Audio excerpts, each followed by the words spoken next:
The country Iraq, located in the Middle East, has an economy driven by booming oil production. All sectors of its economy, however, have stayed stagnant or made no improvements, such as the country's structure, agriculture, education, healthcare, and basic service. Iraq is what you would call a petrostate.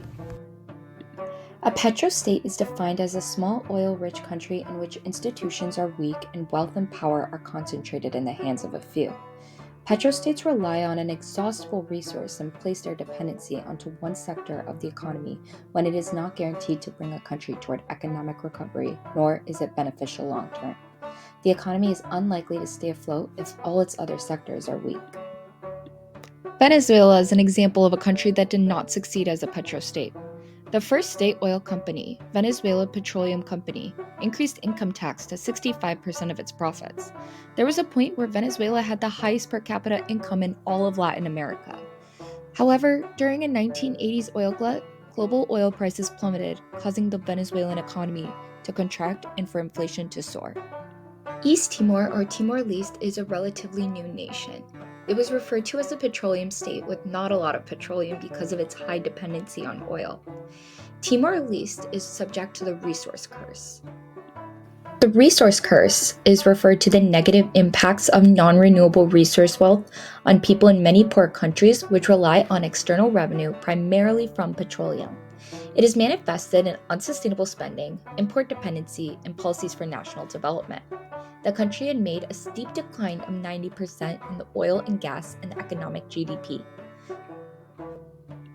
This is a consequence attempting to meet short-term desires rather than strategic long-term development. The US troops attempted invasion in Iraq in hopes of spreading democracy, but it had the opposite effect. A bloody sectarian conflict was the result.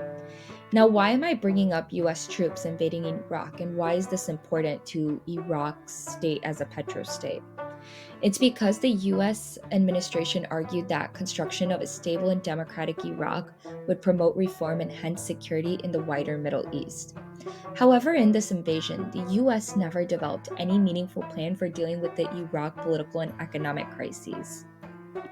The Iraqi economy has had long-term structural problems that will have to be addressed for a basis of sustainable growth to be laid. At the same time, the legal and financial frameworks have been distorted by the arbitrary and authoritarian nature of power.